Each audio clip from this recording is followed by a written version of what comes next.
Wir stecken zurzeit in so einer kleinen Schaffenskrise in der Liga, haben jetzt ein paar Spiele hintereinander nicht gewonnen. Also das heißt ein paar, ich glaube 2 oder so. Also gegen Leipzig leider verloren, gegen Gladbach zu Hause hatten wir auch keine Chance. Also hatten wir gar keine Chance, so richtig. Und heute gegen Dortmund, die sind Zweiter, die wollen auch oben dranbleiben an den Gladbachern. Also ihr wisst, was uns wahrscheinlich hier für ein Spiel erwartet. Oder es wird ein komplett anderes. Dortmund macht nämlich auch immer Druck und presst und das wird uns entgegenkommen. Ich bin sehr, sehr gespannt. Aber ich bin ja ein sehr erfahrener Hund hier, ausgebufft. Ich weiß, wie so Saisons laufen oder wie so Spiele dann halt auch laufen. Von daher, ich bin sehr, sehr gespannt. Und ich hoffe, dass wir ja, zumindest hier ein Remis holen, das wäre doch ganz schön. Und wir spielen ja auch momentan eine bessere Saison, als ich auch vorher überhaupt gedacht hätte mit der Mannschaft. Wir haben also rein gar nichts mit dem Abstieg zu tun, landen den einen oder anderen Überraschungssieg. Und warum nicht auch heute hier in Dortmund? Die natürlich hier mit Brandt, mit Sebastian Haller, mit Karim Adeyemi und hast du nicht gesehen, mit Mal natürlich auch qualitativ besser besetzt sind. Aber es heißt ja nichts. Es muss ja nicht immer was heißen. Ihr seht, wie viel Platz wir haben. Oh, jetzt spielen wir 3 gegen 3, 4 gegen 4. Wenn wir das ganze Spiel lang so haben, dann kommt uns das natürlich entgegen. Freistoß. Das ist halt das Geile auch am BVB hier im FIFA, in EA FC. Dass sie diese Taktik haben, dass sie die auch richtig durchziehen. Dass die pressen und dass die uns halt dann auch die Chance geben, umzuschalten. Jetzt ist wieder das Problem. Wir machen es jetzt mal so. Wir führen mal so aus. Dann hinter die Abwehr. Ja, Busio. Mal gucken, ob das klappt. Oh, Nusa. Kommt leider nicht dran. Aber ihr versteht, was ich meine, ne? Und ihr habt das ja auch gerade gesehen. Wir haben einmal das komplette Mittelfeld überbrückt, weil die Dortmunder uns vorne zugepresst haben. Das hat nicht geklappt. Und dann entstehen Lücken. Und wenn wir diese Lücken dann bespielt bekommen, dann sieht das so aus. Dann kriegen wir 3 gegen 3, 4 gegen 4 Situationen. Und dann geht es halt nur noch darum, das Ding irgendwie vernünftig zu Ende zu spielen. Dazu mit Bremer in der Abwehr, auch nicht schlecht. Wen haben wir noch? Hummels, ja, ist eine stabile Innenverteidigung. Dazu Sabitzer, Sebastian Haller. Und natürlich Bruno Guimaraes, warum nicht? Dazu Joe Skelly, der wäre mal lieber in Gladbach geblieben. Der wäre jetzt auf dem Weg, deutscher Meister zu werden. Oh, die Dortmunder mit einer Ecke. Oh, die kommt ganz gefährlich. Oh, den habe ich drin gesehen. Haller am ersten Pfosten. Den habe ich drin gesehen. Das Netz hat gewackelt, Gott sei Dank nur von außen.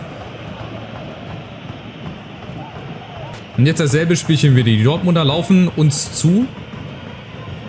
Passwege sind zu und der ballführende Spieler, der wird direkt unter Druck gesetzt. Eigentlich müssen wir auf den Ballverlust spekulieren, um dann halt schneller umschalten zu können. So, Barco gegen Skelly, gut gemacht. Forbes lässt er sich ein bisschen fallen, ja, aber er kommt nicht durch, oder? Nee. Bleiben aber trotzdem dran. Oh, nee, doch nicht. Die Fehlpässe, die häufen sich jetzt so in den letzten Spielen.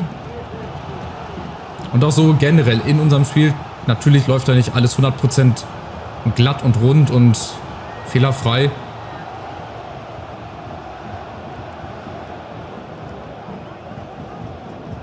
Und Dortmund kommt über Adeyemi, aber der wird aufgehalten. Wir machen das momentan gut. Lassen so aus dem Spiel raus eigentlich nicht viel zu und haben dann immer wieder, oh schön, dreimal mit dem Kopf und jetzt Nusa. Jetzt muss er unten Forbes mal ins Spiel kriegen, aber nicht gegen Skelly. Ah doch, gegen Skelly. Nee, doch nicht. Aber trotzdem, hier weiter Druck machen, pressen und schon haben wir den Ball. Genau das möchte ich sehen, genau das ist der Plan. Dann geht es auch manchmal ein bisschen wild hierher, wie in der Kreisklasse. Da folgt ein Ballverlust nach dem anderen. Und jetzt haben wir Busu und da muss mal schneller der Abschluss kommen. Nusa, ja. Auch wenn nicht jeder Schuss direkt aufs Tor geht, aber es sieht momentan gut aus. Ich bin zufrieden mit dem 0-0 hier, das ist okay.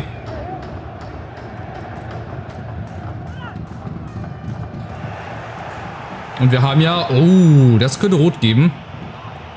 Für Bensebaini. Ganz unnötige Grätsche. Vielleicht gibt es sogar auch rot, aber ich glaube, nee, bleibt bei gelb für Bensebaini. Schade. Da kann es bestimmt auch rot geben. Also wenn jetzt die Szene gleich nochmal kommt, das war bestimmt auch rotwürdig. Boah, ja, keine Ahnung. Also es gab auch schon Aktionen und Situationen, da hat der Schiri rot gegeben. Naja, auf jeden Fall jetzt mehr über Bensebaini spielen. Glatzel, der mir so mit am meisten so ein bisschen leid tut. Also klar, den haben wir geholt, weil ich habe gedacht, da war nochmal eine bessere Option. Würde uns nochmal ein bisschen mehr helfen mit seiner Größe, aber der ist momentan, der hängt auch mehr in der Luft, als dass er vorne irgendwelche Chancen bekommt. Aber es wäre bei den anderen Stürmern, bei Ragnar Ache, wenn der von Anfang an spielt oder auch von Lasme, der jetzt auch schon gefühlt irgendwo in der Versenkung verschwunden ist, nachdem wir nochmal 2 Stürmer geholt haben. Aber wir haben ja noch ein paar Spiele Zeit. Wenn Glatzel so in den letzten 4, 5 Spielen nochmal aus sich rauskommt. Oh, ach, jetzt haben wir Überzeit. Das müssen wir jetzt ausnutzen. Olaru. Olaru machen wir alleine. Ja, müssen wir alleine machen, aber zu spät. Da haben wir auch zu lange gewartet. Da war Glatzel auch wieder vorne. Aber stand dann halt auch im verbotenen Abseits. Leider. Und dann steht halt auch nicht vorne im Zentrum, sondern hier Glatzel und Nusa. Das muss die Führung sein. Da ist sie. Da ist 1:0, auch wenn das nicht so gefallen ist, wie ich mir das vorgestellt hätte. Aber wir haben auch wieder schnell umgeschaltet nach Ballgewinn. Dann hat sich Glatzel auch mal fallen lassen und dann ist natürlich auch ein bisschen Glück, dass der Abpraller dahin kommt. Aber musste auch erstmal stehen und im Endeffekt ist es auch egal. Wenn du am Ende führst und gewinnst, dann fragt auch niemand mehr wie. So, und wir führen jetzt erstmal durch das 5. Tor von Nusa mit 1:0 hier in Dortmund, was die Gladbacher natürlich sehr freuen wird. Damit könnten sie ihren Vorsprung noch weiter ausbauen. Das wird Leverkusen freuen, das freut die Bayern.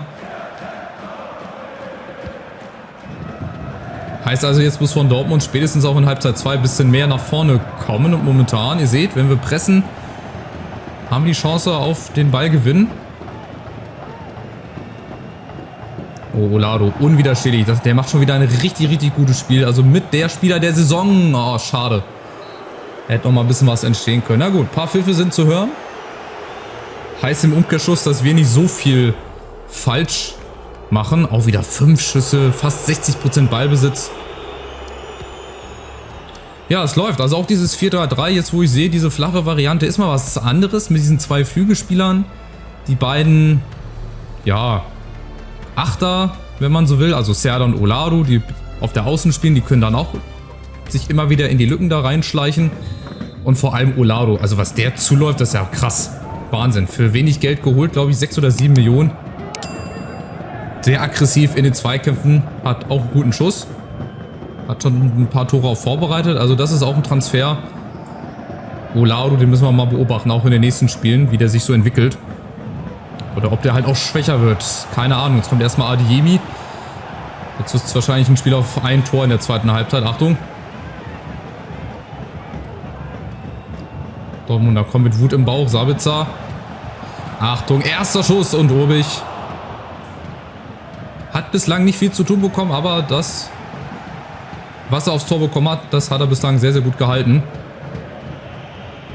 Und die nächste Chance, wir haben ein bisschen viel Platz. Oh, gut eingesetzt, Glatzel, nein, oh, schade. Ich wollte gerade sagen, da wäre die Chance auf Forbes durchzustecken größer gewesen und dann haut er den da fast rein. Gut, ging doch ein paar Zentimeter vorbei, aber schade. Das war aber auch ganz einfach gespielt.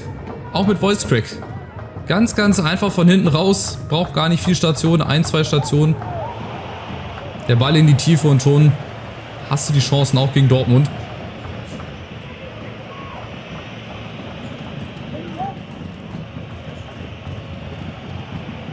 Genau in diese Räume hier. Ja, Glatzel lässt sich auch immer wieder fallen. Ist ja auch alles schön und gut, aber er fehlt dann halt vorne drin. Und Busi auch wieder sehr stark, sehr wachsam. Der ist auch richtig gut. Aus der MLS haben wir den ja geholt. Haben wir auch ein bisschen mehr Geld für bezahlt. Aber auch der macht das richtig gut. Ja, genauso wie Barco. Gut, den haben wir geliehen von Manchester City. Und Bradley war halt auch ein freier Spieler. Der macht das bislang auch richtig gut. Oh, und Glatzel vorne. Wenn wir mal eine Chance haben, den ins Spiel reinzukriegen, dann klappt es nicht. Aber vielleicht ja jetzt über Nusa. Da ist er wieder, lässt sich fallen. Aber ich hoffe ja immer, dass uns von hinten mal irgendeiner von den beiden holt, dass wir mal den Elfmeter kriegen.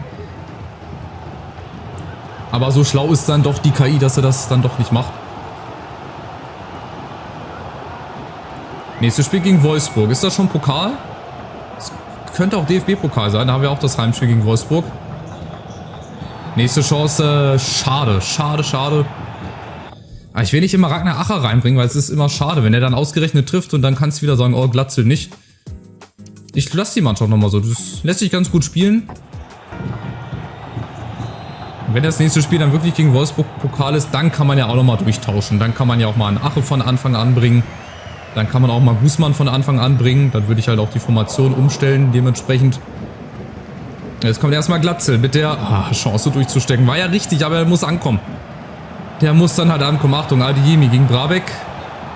Abseits zum Glück, ja, sehr schön. Sehr, sehr gut. Das heißt, nächste Chance für uns. Wieder Nusa. Kriegen wir jetzt vielleicht Glatzel in die Partie. Jetzt kriegen wir ihn rein. Glatzel! Und der hat ja die Chancen. Jetzt muss er so nur noch machen. Ist immer einfacher gesagt als getan. So, Eckball mal. Forbes. Oh, gute Ecke. Brabeck ist da. Schöner Kopfball auch. Das versuchen wir gleich nochmal. Auf den Fünfer gezogen. Bisschen raus. Bisschen mit mehr Schnitt. Ja, schön Glatzel. Geht nicht hoch, aber er setzt nach. Und jetzt hat er auch noch Alu-Glück. Ach, Alu-Pech. Ja, Alu-Glück für die Dortmunder. Aber jetzt kommt nächste Chance. Das ist jetzt sein Tor. Glatzel, das gibt's nicht. Oh, heute ist er so eine Art Chancentod, ey. Oh, eine super 100%ige Chance. Oh, den kann er auch machen. Den kann er auch machen. Ey, leck mich am Arsch. Schade, schade, schade. Und das ist halt bitter, dass wir nur 1-0 führen. Alleine Glatzel hat 6 Schüsse. Eine davon leider gegen den Pfosten und ansonsten die anderen Sachen hat er auch, ja, leider vergeben. Leider, leider. Aber wir machen weiter. Wir sind jetzt auch spielerisch den Dortmundern überlegen. Die finden momentan nicht so richtig rein ins Spiel. Bradley macht er aber alleine, ja.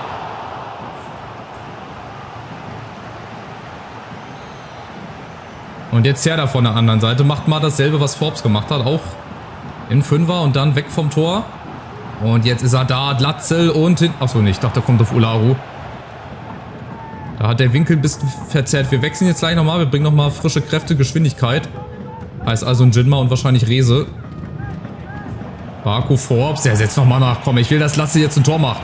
Das kann ja hier nicht wahr sein. Oh, dann geht er durch bis auf Bradley.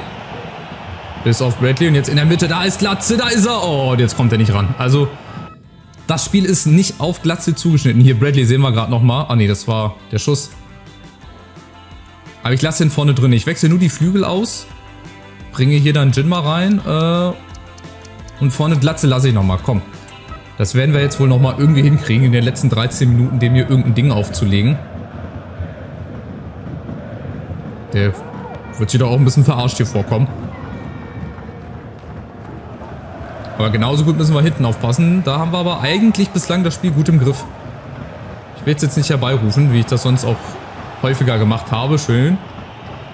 Und die nächste Chance umzuschalten. Jinma. Unten haben wir jetzt 3 Mann. So, Serda. Und Jinma läuft vorne durch. Kriegt er den? Ja, jetzt kriegt er den gegen Bremer. Jetzt die Chance aufs Zweite und Rese mit der Entscheidung.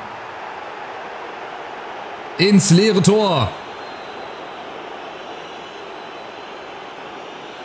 Und wenn Glatzel und Forbes und wie sie nicht alle heißen, den nicht reinkriegen, dann macht's halt Fabian the Fukuhila Rese. Gut, das Ding hätte ich dann vielleicht auch noch irgendwie reingestolpert.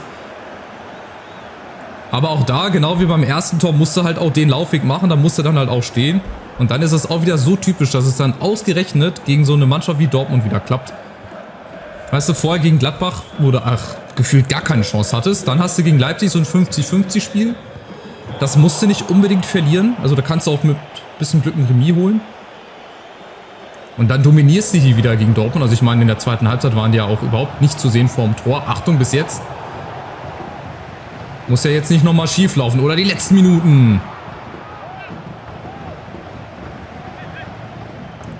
Dortmund wechselt jetzt auch nochmal Füllkrug. Aber das wird, glaube ich, nicht... Oh, Kobel schon mit vorne. Urbich, hast du das da im Blick? Wenn wir dann aufs leere Tor vielleicht laufen, Urbich gehalten. So, und jetzt die Chance. Aufs leere Tor. Wie schnell ist Gregor Kobel hinten? Das ist die Frage. Oh, und Jinma? Nein, was ist denn jetzt? Der pfeift nicht wirklich abseits jetzt. Hä? Der ist so in der eigenen Hälfte gestartet. Oh, was? Ne. Der war doch in der eigenen Hälfte. Das Stück. Ach du Scheiße. Das Hinterteil. Die Hüfte. War schon in der anderen Hälfte. Schade, schade, schade. Dann hätte ich es mal versucht, aufs leere Tor drauf zu schießen. So, wieder ein Jinma gegen Bensebaini.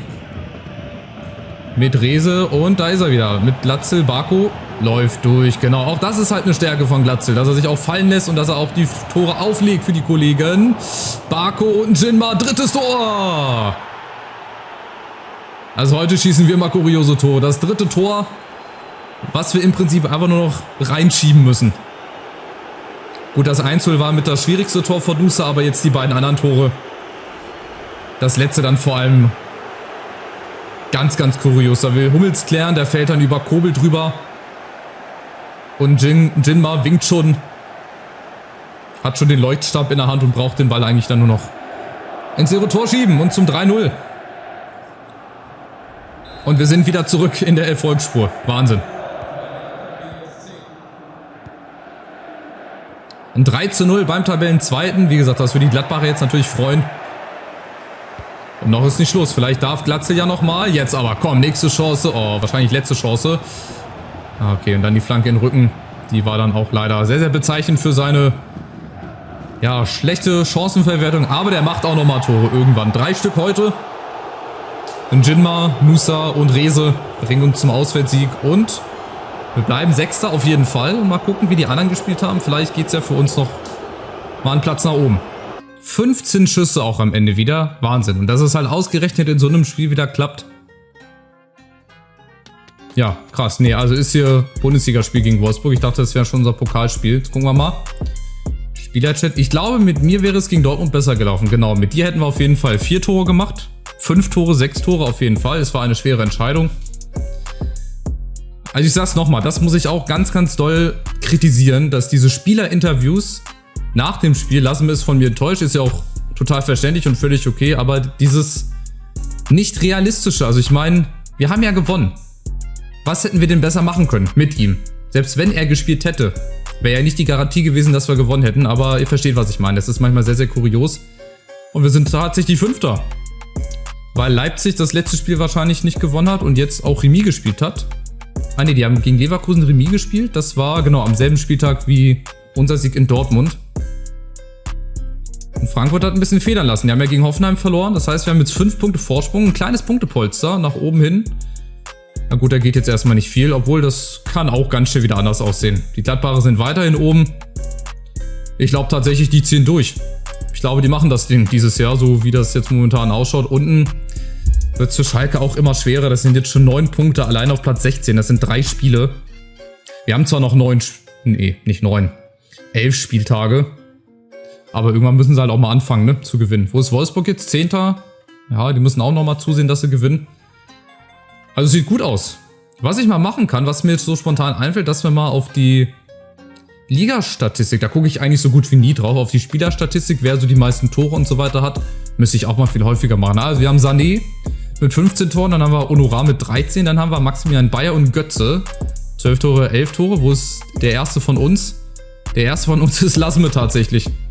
Der Mann, der seit Wochen quasi auf der Bank oder auf der Reservebank ist, gar nicht im Kader ist, hat 7 Tore. Und dann kommt nicht mehr viel. Sind ja nur 25. Wie sieht es bei den Vorlagen aus? Da haben wir schon ein paar mehr. Da ist der beste Harry Kane mit 10. Dann auch natürlich Honorar, Dybala. Dann haben wir Nusa mit 6 Vorlagen. Reze und Olado mit jeweils 4. Also da sieht schon etwas besser aus. Aber schon kurios, dass unser bester Torschütze nicht mehr spielt. Da würde ich in echt auch total an den Pranger gestellt werden. Dafür haben wir aber den Keeper mit den meisten zu 0 Spielen. Nämlich 9 Stück in 23 Spielen. 9 Mal ohne Gegentor. Das ist sensationell.